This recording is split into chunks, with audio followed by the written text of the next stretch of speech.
two coding agents working on the exact same task with the exact same underlying model, and one of them scores in the top 5 on the industry benchmark, while the other doesn't even crack the top 30. The difference isn't the model, it's the harness, that invisible layer of code that turns a language model into something which can actually do work.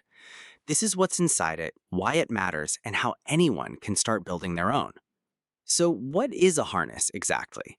Anthropic puts it cleanly. An agent harness is the system that processes inputs, orchestrates tool calls, and returns results, which means when a benchmark says agent X scored 70%, what it really scored was the model and the harness working together.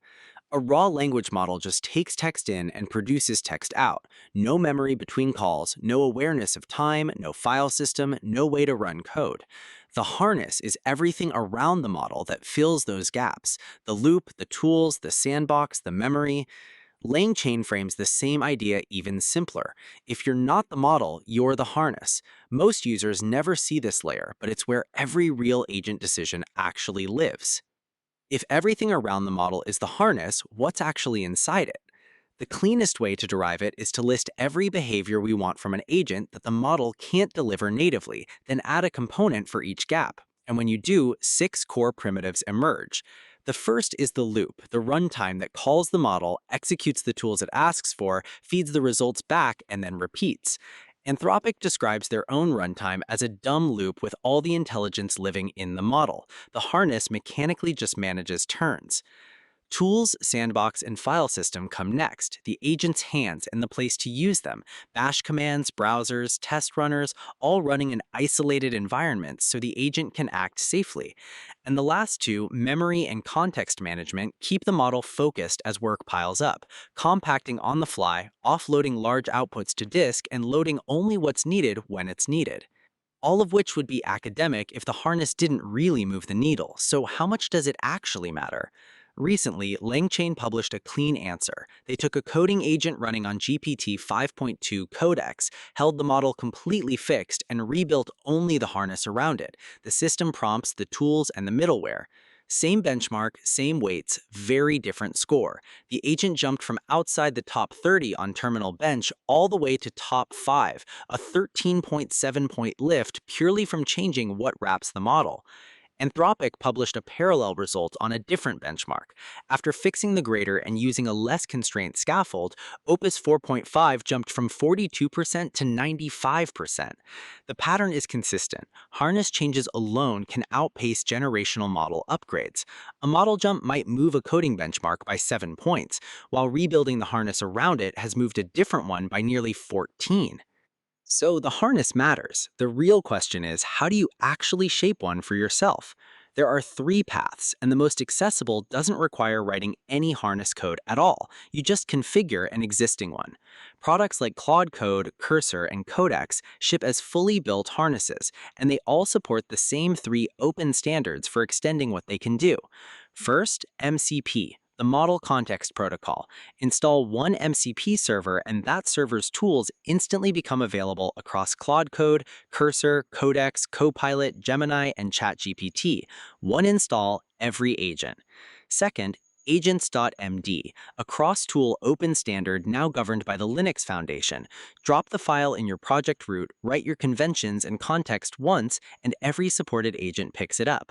Anthropic's own products use an equivalent file called Claude.md.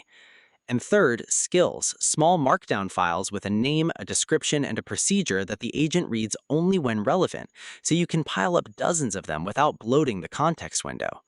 When configuration isn't flexible enough, when you want to build an agent that does something existing products don't quite handle, the next step up is an Agent SDK.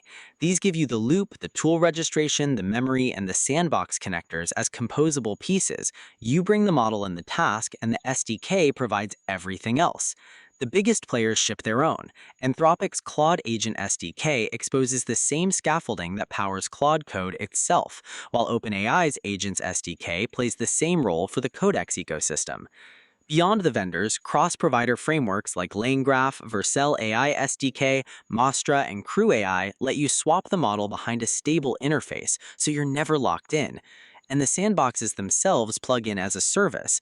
OpenAI's Agents SDK alone supports 7 hosted sandbox providers natively, from Modal and E2B to Cloudflare and Vercel. Pick one, point your agent at it, and you have a safe, isolated environment for the model to actually run code. There's a third path for builders going deeper, and it's worth knowing about even if you stay on the first two, copying the patterns the frontier labs are using in production right now. Even with the best model and a solid SDK, long-running tasks still fail in predictable ways, and Anthropic has published exactly what to do about it. The first move is to split the work between 2 agent roles. An initializer agent runs once, setting up the environment, writing a structured feature list as a JSON file, and creating an initial commit.